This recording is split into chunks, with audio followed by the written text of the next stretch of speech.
आप देख रहे हैं कहानी कुर्सी की। मैं हूं सौरभ शर्मा, हमारे साथ राहुल महाजन जी, समीर चौगांवकर साहब, हर्षवर्धन त्रिपाठी जी, विजय त्रिवेदी जी। प्रधानमंत्री ने जो आज बातें कही, काफी मुद्दों पर हमारी चर्चा भी हुई। प्राइम मिनिस्टर मोदी ने दीपावली पर इसी साल देश को एक बड़ा तोहफा देने का भी ऐलान किया है। प्रधानमंत्री मोदी ने कहा कि हमने नेक्स्ट जनरेशन रिफॉर्म्स के लिए एक टास्क फोर्स बनाने का फैसला किया है। उन्होंने कहा हमारा मकसद है हर तरह का सुधार हो, और इस दिवाली आपकी डबल दिवाली कैसे होने वाली है ये भी प्रधानमंत्री ने बताया। जीएसटी में कैसे सुधार होंगे, आपके हमारे मतलब का सामान सस्ता कैसे होगा, ये सब क्या इस साल कैसे मुमकिन होगा, खुद बताया प्रधानमंत्री ने। इस दिवाली में आपकी डबल दिवाली का काम मैं करने वाला हूं। इस दिवाली में आपको एक बहुत बड़ा तोहफा देशवासियों को मिलने वाला है। पिछले 8 साल से हमने जीएसटी का बहुत बड़ा रिफॉर्म किया। पूरे देश में टैक्स के बर्डन को कम किया, टैक्स की व्यवस्थाओं को सरल किया, और 8 साल के बाद समय की मांग है कि हम एक बार उसको रिव्यू करें। हमने एक हाई पावर कमेटी को बिठा करके रिव्यू शुरू किया, राज्यों से भी विचार विमर्श किया, और मेरे प्यारे देशवासियों, हम नेक्स्ट जनरेशन जीएसटी रिफॉर्म्स लेकर के आ रहे हैं। ये दिवाली के अंदर आपके लिए तोहफा बन जाएंगे। सामान्य मानवीय की जरूरतों के टैक्स भारी मात्रा में कम कर दिए जाएंगे। बहुत बड़ी सुविधा बढ़ेगी। हमारे एमएसएमई, हमारे लघु उद्यमी, इनको बहुत बड़ा लाभ मिलेगा। रोजमर्रा की चीजें बहुत सस्ती हो जाएगी, और उससे इकोनॉमी को भी एक नया बल मिलने वाला है। आज समय की मांग है। स्वतंत्र भारत का मंत्र लेकर के जीने वालों ने हमें स्वतंत्र भारत दिया। आज 140 करोड़ देशवासियों का एक ही मंत्र होना चाहिए, समृद्ध भारत। अगर कोटि कोटि लोगों के बलिदान से स्वतंत्र भारत हो सकता है, तो कोटि कोटि लोगों के संकल्प से, पुरुषार्थ से, आत्मनिर्भर बनने से, वोकल फॉर लोकल की बात करने से, स्वदेशी का मंत्र को जापने से समृद्ध भारत भी बन सकता है। वो पीढ़ी स्वतंत्र भारत के लिए खप गई थी, ये पीढ़ी समृद्ध भारत के लिए नए कदम उठाए, यही समय की मांग है। और इसलिए मैं आज बार बार आग्रह करता हूं, और मैं देश के सभी इन्फ्लुएंसर्स को कहना चाहता हूं, इस मंत्र को आगे बढ़ाने में मेरी मदद कीजिए। मैं सभी राजनीतिक दलों को, राजनेताओं को, सबसे कहता हूं कि आइए, ये किसी राजनीतिक दल का एजेंडा नहीं है। भारत हम सबका है। हम मिलकर के वोकल फॉर लोकल, उस मंत्र को हर नागरिक के जीवन का मंत्र बनाएं, उस दिशा में आगे आएं। यह हमारा सामूहिक संकल्प हो। देखते ही देखते हम दुनिया बदल देंगे दोस्त। हर्षवर्धन जी, सरल भाषा में बता दीजिए, प्रधानमंत्री नेक्स्ट जनरेशन रिफॉर्म्स की जो बात कर रहे हैं ये क्या है, और दिवाली पर जीएसटी की वजह से डबल दिवाली कैसे मनेगी? देखिए, एक तो सबसे पहले ये कि जीएसटी अटल बिहारी वाजपेयी की सरकार थी, तो उन्होंने वित्त सुधार के लिए समिति बनाई थी 2002। उसके बाद 10 साल अवसर मिला, और यूपीए की सरकार में जीएसटी पर सहमति नहीं बन पाई। जीएसटी का सीधा सा मतलब था कि देश भर में ये जो अलग अलग राज्य हैं, अलग अलग जगह हैं, एक तरह से कहें कि हर सड़क पे एक चुंगी लगी हो, इससे अच्छा एक सेंट्रलाइज सिस्टम हो, और उसमें से पैसा उनके अनुपात में राज्यों को दे दिया जाए वसूल कर। बाद में अरुण जेटली जी थे, बाकायदा तय हुआ, और उसमें कहा गया कि 5 साल तक राज्यों को जो कमी आएगी इसमें टैक्स की वजह से, उसको केंद्र सरकार कंपनसेट करेगी। वो समय पूरा हो गया। अब आपने 8 साल एक बढ़िया सा, जो भी आप कहें कि सिस्टम आपने लागू कर दिया, पोर्टल की गलती, ये वो सब सुधार लिया, लेकिन भैया जनता को क्या? जनता को तो अभी भी 4 स्लैब दिख रहा है। जनता को तो अभी अभी अलग अलग तरह से हर जीएसटी की मीटिंग में होता है कि ये वाला आइटम 5 वाले में होगा कि 20 वाले में होगा। अब नरेंद्र मोदी ये कह रहे हैं कि हमने एक रिव्यू कमेटी बनाई, और अच्छी बात यह है कि रिव्यू कमेटी सरकार ने पहले से बनाई, कोई आंदोलन नहीं हुआ, कोई मारामारी नहीं, लेकिन देश का जो छोटा और मझोला उद्योग है वो इसकी डिमांड लगातार कर रहा है। मेरा यह मानना है कि हाउस होल्ड के ढेर सारे जो डेली के आइटम हैं उनमें भारी कमी, दिवाली, चूंकि धनतेरस दिवाली सबसे ज्यादा बिक्री का समय होता है, खरीद बिक्री का समय, उस समय आपको इसका लाभ मिलने वाला है। और ये सरकार की योजना के किसी स्तर तक पहुंचने के बाद जनता को लाभ कैसे मिलेगा उसको भी प्रमाणित करें, क्योंकि अभी इसी सेशन में इनकम टैक्स का भी नया बिल पारित हुआ है। मतलब आम उपयोग का सामान सस्ता होगा दिवाली में। निश्चित तौर पर इसको दो चीजों से कनेक्ट करिए ना। प्रधानमंत्री ने कहा वोकल फॉर लोकल, तो वो दोनों चीजों को जोड़कर देखिए ना कि यदि उस पर जाएंगे आप, वोकल फॉर लोकल को फोकस करना है, यदि उसको आगे बढ़ाना है तो जीएसटी को लोकल जो प्रोडक्ट्स हैं और जो आम आदमी की जरूरत की चीजें उनको कैसे कम किया जाए। और एक मुझे लगता है स्लैब में भी शायद कोई कमी कर दी जाए, जो 4 स्लैब बने हुए 5 स्लैब बने हुए। मांग ये होती है कि 2 स्लैब की जाएं उसकी। हाँ, क्योंकि उससे कम से कम कॉम्प्लिकेशंस होते हैं। जरूरी है, लेकिन वोकल फॉर लोकल, स्वदेशी और ये जीएसटी, मुझे लगता है तीनों चीजें जुड़ी हुई हैं और उससे कम से कम जो रोजमर्रा की चीजें हैं उसकी कीमतों में कमी आएगी। ये जरूरी भी है सौरभ, क्योंकि इस वक्त जिस तरह से अमेरिका टैरिफ, मैं बताता हूं, 5% वाला स्लैब वाला सामान इस्तेमाल करते हैं, आप 28% वाला इस्तेमाल करते हैं। वो अब आप बोल सकते हैं, ये तो खैर मैं एक चीज बोल दूं, मैं नहीं तो एक चीज बोल देते हैं, हटा के बोलिए ना, हम लोग हमारी तरफ कहिए, इनकी तरफ को ध्यान में रखिए। मैं ये बोल सौरभ, ये इसलिए भी जरूरी है, वो तो मजाक जो भी कर रहे हो, इसलिए भी जरूरी है कि हमारी डोमेस्टिक जो मार्केट है वो बहुत बड़ी है, और इस वक्त जिस तरह टैरिफ के हमारे ऊपर जो तलवार लटक रही है उसको ऑफसेट करने के लिए भी हमारे को डोमेस्टिक कंजम्पशन जो है वो बढ़ानी है। तो ऐसे में भी प्रधानमंत्री का ये दूरदर्शी जो कहते हैं ना, प्रधानमंत्री बहुत सोच समझ के चीजें करते हैं, वो ये भी है कि अगर हमारा डोमेस्टिक कंजम्पशन इस वक्त बढ़ेगा तो काफी ज्यादा जो इफेक्ट जो है टैरिफ का वो ऑफसेट होगा। आज तो उन्होंने खुला आह्वान किया है कि आप मेड इन इंडिया सामान ही इस्तेमाल कीजिए। बिल्कुल। दुकानदारों से कहा है कि आप मेड इन इंडिया सामान रखिए। बिल्कुल। ये तो नहीं कह सकते थे कि इस देश का सामान ना खरीदिए या ना रखिए। नहीं, उसके लिए प्रोडक्शन भी बहुत बढ़ाना पड़ेगा। मतलब हर जगह देश का सामान उपलब्ध हो, वाजिब दाम में उपलब्ध हो, क्वालिटी उसकी अच्छी हो, रेट वाइज अच्छा हो, ये चीजें भी सरकार को देखना पड़ेगी। सरकार उसमें कोशिश कर रही है। एक उदाहरण उन्होंने खुद दिया और वो ठीक उदाहरण है, खिलौनों वाला। हाँ, 250% उत्पादन बढ़ गया भारत में खिलौनों का। तो ये हो रहा है, मुझे लग रहा है। और प्रधानमंत्री मोदी ने शेयर किया, लेकिन मुझे लगता है मध्यम वर्ग को बड़ी राहत देने वाले हैं प्रधानमंत्री मोदी। उसके लिए भी एक लाइन दी थी उन्होंने कि दाम कम दम ज्यादा। बिल्कुल, दाम कम दम ज्यादा। आज ऑटो सेक्टर लगभग स्वदेशी हो गया है भाई। आज आप जितनी गाड़ियां देखते हैं तो ध्यान से देखिए तो सब की सब भारत की हैं।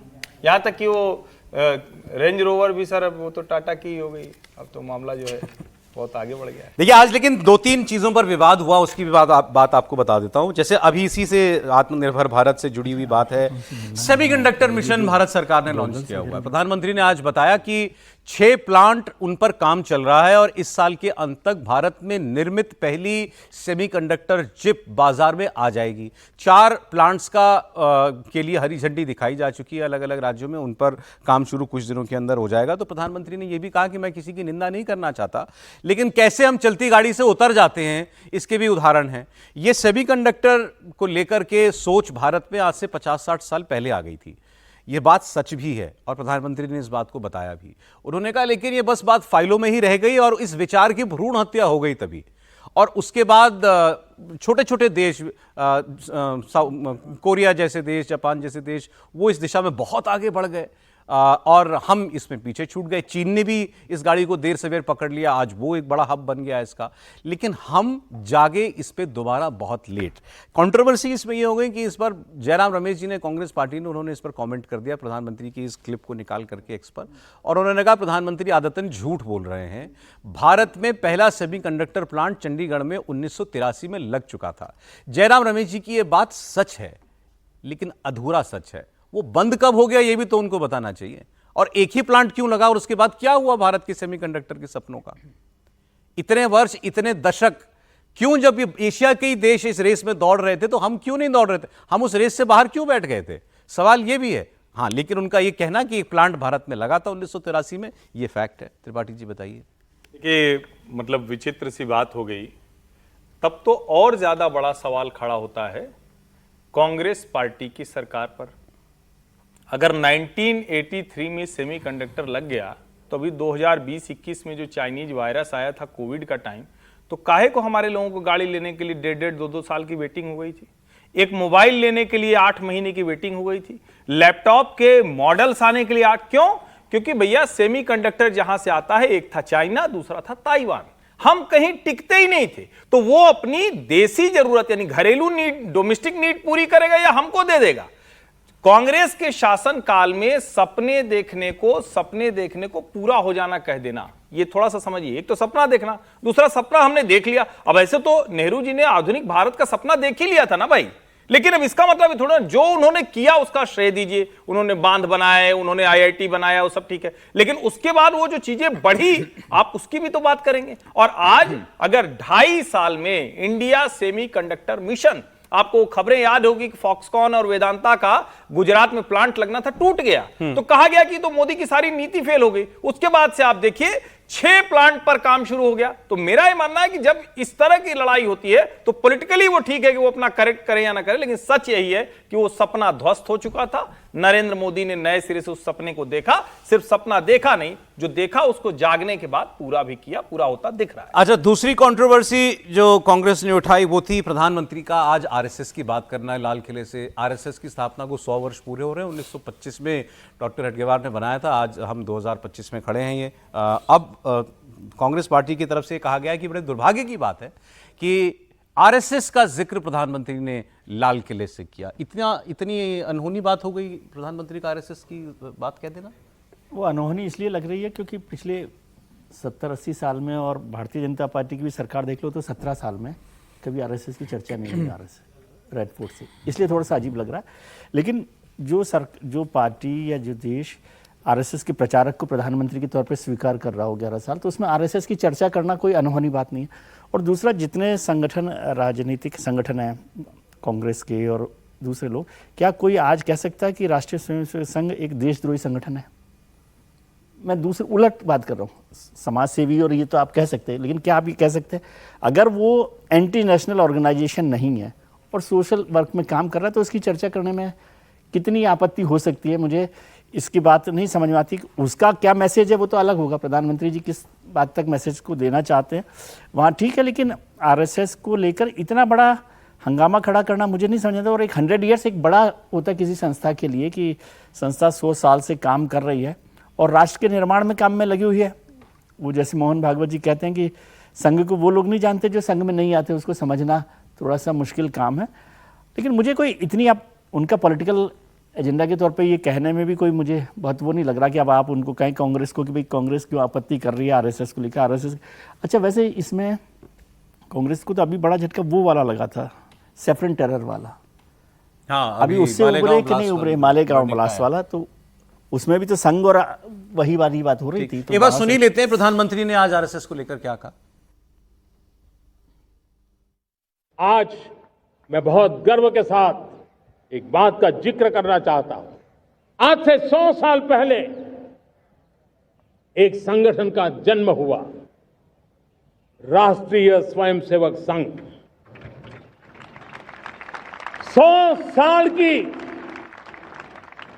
राष्ट्र की सेवा एक बहुत ही गौरवपूर्ण स्वर्णिम पृष्ठ है। व्यक्ति निर्माण से राष्ट्र निर्माण के संकल्प को लेकर के 100 साल तक मां भारती का कल्याण का लक्ष्य लेकर के लक्षावधि स्वयंसेवकों ने मातृभूमि के कल्याण के लिए अपना जीवन समर्पित किया है।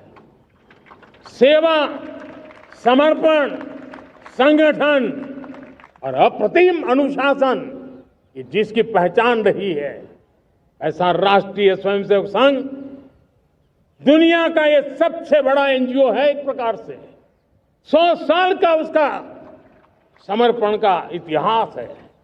आज लाल किले की प्राचीर से 100 साल की इस राष्ट्र सेवा की यात्रा में योगदान करने वाले सभी स्वयंसेवकों को आदरपूर्वक स्मरण करता हूं और देश गर्व करता है राष्ट्रीय स्वयंसेवक संघ की इस 100 साल की भव्य समर्पित यात्रा को, और हमें प्रेरणा देता रहेगा। प्रधानमंत्री के भाषण के इसी हिस्से को विपक्ष ने कंट्रोवर्सी में क्रिएट कर दिया। समाजवादी पार्टी के प्रमुख अखिलेश यादव ने ये बयान दिया कि सेक्युलरिज्म जो है वो संघ परिवार का रास्ता बिल्कुल नहीं हो सकता। जब भारतीय जनता पार्टी के प्रधानमंत्री जी हैं और भारतीय जनता पार्टी का जब पहला अधिवेशन हुआ था, भारतीय जनता पार्टी ने तय किया था कि सेकुलर एंड सोशलिस्ट रास्ता अपनाएंगे, लेकिन संघ का और उनके परिवार के लोगों का जो संघ परिवार है उसका रास्ता सेकुलर और सोशलिस्ट नहीं है।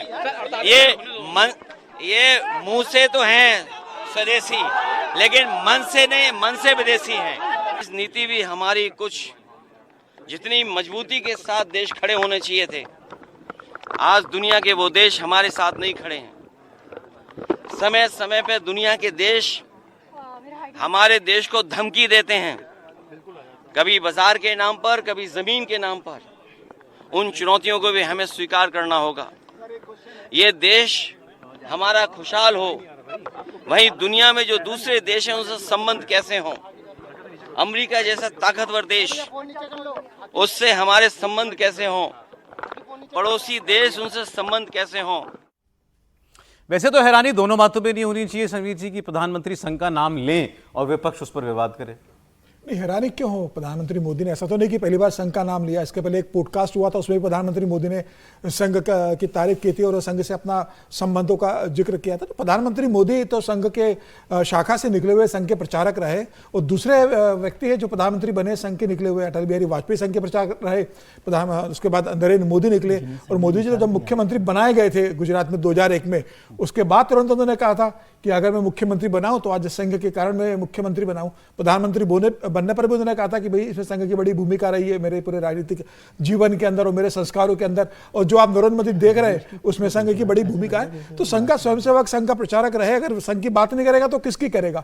और अगर संघ के बारे में कह दिया तो उसमें आपत्ति होने की क्या बात है? ना नहीं, पहले नहीं होती थी बातें ऐसी, लेकिन बात ठीक है ना, बोला इतना खुल के जिक्र नहीं अब 100 साल हुए, प्रधानमंत्री भी नहीं करते थे, पार्टी भी नहीं। अब 100 साल हुए ना, संघ के 100 साल होगा, 100 साल अवसर था, ये बात अवसर था तो उन्होंने इसका जिक्र किया। तो उसमें कोई आपत्ति होने वाली बात नहीं कि प्रधानमंत्री मोदी ने कोई बहुत अलग से बात जगह कर दी है। और प्रधानमंत्री मोदी की संघ प्रमुख से मुलाकात भी होती रहती है, संघ के प्रचारकों से मुलाकात होती रहती है, नागपुर जाते हैं संघ के लोगों से प्रधानमंत्री मिलते भी है। विजय जी पूछ रहे थे, अब तो बीजेपी अध्यक्ष भी तय हो जाएगा ना?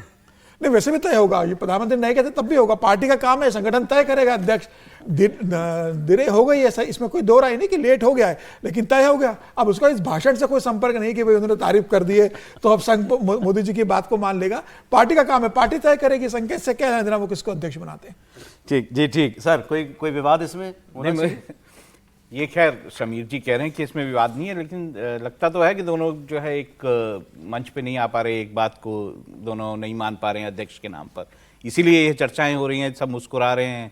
जो हर्षवर्धन जी भी उधर से मुस्कुरा रहे थे, समीर जी बोल नहीं रहे हैं इस बात को कि भाई आपस में तालमेल नहीं बैठ रहा है इस बात को लेकर। पर ऐसा होता है भाई, बीजेपी जो है उसका सारा जो बढ़ी है, बीजेपी यहाँ तक पहुंची है, उसका श्रेय बहुत हद तक आरएसएस को है। आरएसएस के एफर्ट्स के कारण बीजेपी को जितना जो फायदा हुआ है वो हुआ है। तो मुझे लगता है अमित शाह जी ने जवाब दिया था अखिलेश जी को, भाई ये इतना बड़ा संगठन है, यहाँ पर अध्यक्ष बनाने में दिक्कत होती है। नहीं, वो ठीक है, फिर आपने सारे जो है वो प्रांतों के जो अध्यक्ष हैं वो चुन लिए हैं, तो अब कोई दिक्कत होनी नहीं। अच्छा, बीजेपी ने इशू बना लिया राहुल गांधी के ना जाने को लाल किले पर। अमित मालवीय लिख रहे हैं, Rahul Gandhi leader of opposition was missing from the Independence Day celebrations at Red Fort. At the Congress headquarters event he appeared visibly disoriented. वो कह रहे हैं कि जब दिखे भी तो कांग्रेस के मुख्यालय पर, लेकिन वहां भी डिसओरिएंटेड से नजर आ रहे थे। Nation deserves to know, is he well and why did he choose to skip the official ceremony? For someone in his position such absence sends a poor message about his commitment to national occasions. राष्ट्रीय महत्व के पर्वों पर को लेकर के उनकी कितनी गंभीरता है, क्या कमिटमेंट है, इस पर सवाल खड़ा होता है। ये बीजेपी कह रही है। विजय जी, नहीं, गंभीर मसला है, मतलब स्वतंत्रता दिवस पर एक एलओपी को वहाँ पर होना, समझता हूँ ये राष्ट्र का मसला है ना, कोई प्रधानमंत्री जी और राजनीतिक तौर पर नहीं लेना चाहिए। लेकिन ये बात भी होती है कि जब वो सरकार को लेजिटिमेट नहीं मानते, चोरी की सरकार, वोट चोरी की सरकार मानते हैं, वोट चोरी का प्रधानमंत्री मानते हैं, तो शायद ये किया हो। लेकिन मेरे हिसाब से तो स्वतंत्रता दिवस पर एलओपी को, बल्कि दो एलओपी उन्हीं के पास हैं जी। और ये कहना, जैसे पिछली बार भी शायद खड़गे साहब ने कहा था कि वहां से आने में लेट होते, तो ये तो कार्यक्रम को थोड़ा सा डिले किया जा सकता है, पार्टी का काम या पार्टी से पहले किया जा सकता इससे है। महत्वपूर्ण आज के दिन क्या हो सकता है? कोई बात नहीं है। क्या आपको लाल किले जाना? नहीं, बिल्कुल नहीं है। और ये महत्वपूर्ण है कि वहां पर रहें, उस मौके को भी देखें, दुनिया को भी देखना चाहिए कि भाई हमारे यहाँ पर राजनीतिक तौर पर ऐसे मसलों पर सब, और ये मसला ही नहीं है एक्चुअली, ये मैं बोलूंगा कि भाई ये मसला है। इसमें तो आपकी पॉलिटिक्स भी नहीं आड़े आ रही है। त्रिपाठी जी, अब इसमें राजनीति नहीं है तो फिर क्या है? सौरभ जी, अगर इतना ही उनको लग रहा है कि प्रधानमंत्री वो सही नहीं है, उनको हम नहीं मानते, तो करें प्रेस कॉन्फ्रेंस और कहें कि हम इस देश की सरकार को अब नहीं मानते हैं आज से। ये मतलब क्या कोई नेता प्रतिपक्ष कह सकता है क्या? ये आप सदन में हैं नेता प्रतिपक्ष और आप कहेंगे कि हम सरकार को नहीं मानते हैं? सरकार के बिना नेता प्रतिपक्ष कौन सा पद होता है? कोई पद है क्या? उसका कोई अस्तित्व है क्या? उसकी कोई भूमिका हो सकती है क्या? और लोकतंत्र में कोई नेता अपने मन मिजाज से सब कुछ बदलेगा, तय करेगा?